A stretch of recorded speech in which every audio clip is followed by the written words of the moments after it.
What's good, fam? Welcome back. Coming back to the channel with another Bible. If you're new to the channel, hit that red button down there for me. Hit that subscribe button.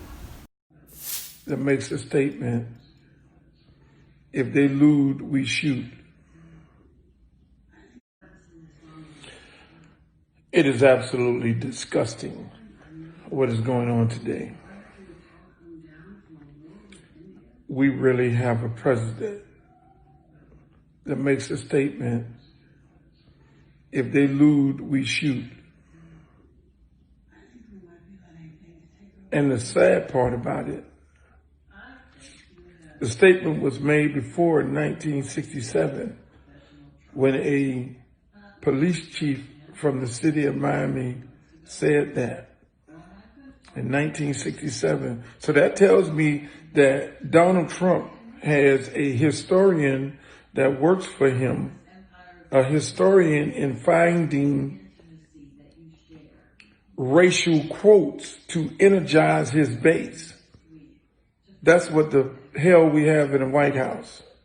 A guy who consistently tries to energize his base by having an individual give him quotes, racial quotes from back in the day as code words to his base.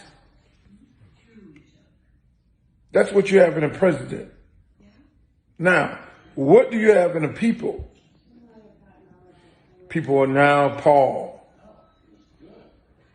Oh, they're looting, they're tearing up their own community, they're burning up their own community. I remember that was said 40 years ago last week. 40 years ago, anniversary of Arthur McDuffie last week, where an innocent black man got shot off a motorcycle by the police. 40 years ago, and it's still happening today. It's still happening today. It's a shame. It's still happening today. So, do things get resolved in a diplomatic way? No, unfortunately, no.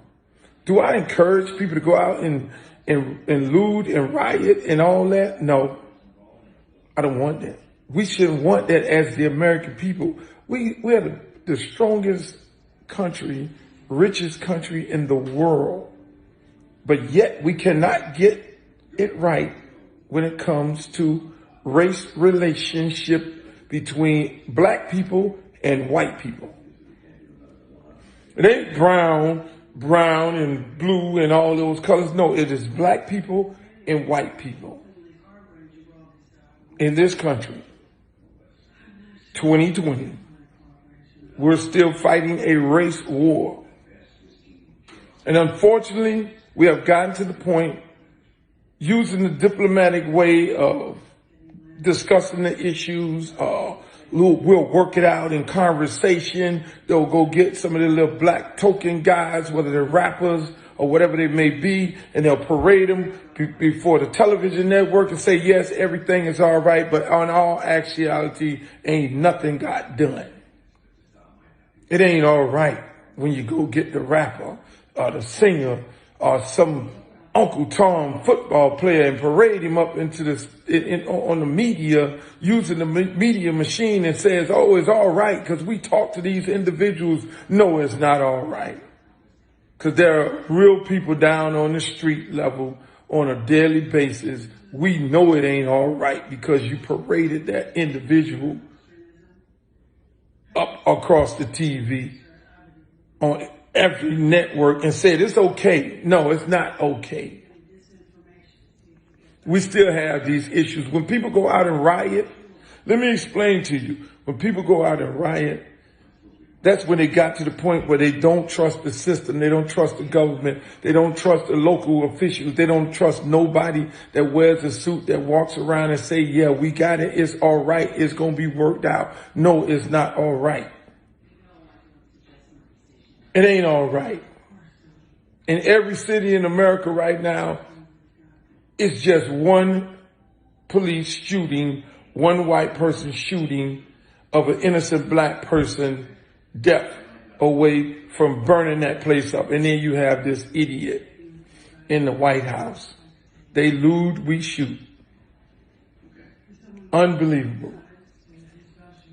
This day in age in the United States of America, the strongest country in the world. That's where we at right now. And unfortunately, ain't nobody listens when you try and handle these things in a diplomatic way. Everybody listening right now. Everybody listening right now. The country is got everybody's ear. This went on since Trayvon Martin. It's a build-up from Trayvon Martin. It's a build-up from the innocent black man and his wife and the baby in the back seat, and they shoot him. It's a build-up of St. Louis. It's a build-up of the man walking out across the street and the police shoot him. It's a build-up of Colin Kaepernick. Black man because he took a stance against racial oppression. Y'all went to the stadium. We all went to the stadium. We tuned in. We watched this man get blackballed. Did nothing. If you looked at a football game, and that includes myself, I feel sick to my stomach that I sat up there and watched the football game, knowing that these racist owners would put us in this predicament where we at right now today. Because everybody says, let's deal with it in a diplomatic way. Let's go have a conversation. Let's sit down. And then what they end up doing is they control the narrative because they control the media. And then they find some token black person and they parade them across the TV. And they say, oh, yeah, it's okay. Take some real people in the room. Get some real demands made. Oh, y'all ain't going to do that. So I don't ever get the phone call. Because I'm one of them other ones. They ain't call me. Because as soon as you parade me up in the room, you ain't going to have me saying anything you want me to say because you're going to give me $1. Oh, no. And there are a whole bunch of people like myself out there that we don't go for the BS. But they know who to call. They know who to call. Watch the movie. Watch the movie. They know who to call. But the only thing that does is let's just put the icing.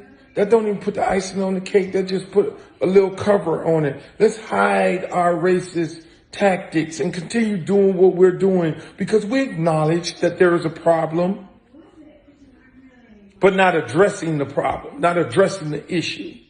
So we acknowledge there is a problem, but do we do something about it? No. South Beach. Black people go over there. Innocent black people get killed, beat. Girls get beat like dogs on the street. It ain't just Minnesota. It's all over this country. This country is sick. This country has a real serious problem. It's got two issues. It's got corona and it's got racism. And everybody sits there and look at it. And until people start burning stuff up, then that's when people take notice. But nobody wants to prevent the burning up. Yeah. Kids that can't even get a job because of the color of their skin. As soon as they walk in to get an interview, they leave a university and they finish the top of their class and they can't even get a job because of the color of their skin. It's ridiculous. This country is sick. If you work in an office and there's no black people in there, you should feel like it's something wrong. If you work in an office and there ain't no white people in there, you should feel that it's something wrong. Right then, that's dealing with the issue. That's dealing with the issue. But we ain't going to do that. The greatest country in the world. Greatest country in the world. We say that. We're not the greatest country in the world. We're the weakest country in the world. We're the weakest minded, manipulating, racist, trash country of the world. That's what we are. Let's face it. Let's face it. Let's be like a recovering alcoholic. The first thing you go into the room and the first thing you say is, I am an alcoholic. Until America gets to the point where they say, America, yes, we are a racist country. That is when you could deal with the issue. Other than that, you can't deal with the issue. It's just all over the place. It ain't just the cops. It's not just the cops. It's every aspect of this country. It's every aspect of this country that is racist, except for the babies, the little kids. The little kids. The little kids have nothing to do with your racist ideologies. The kids are innocent. They don't turn racist until somebody put racist into them. It's sick. Are we gonna play now? Ready for the show? I'm about to take down, you already know. Get the fuck out of my face now, yeah, you gotta go.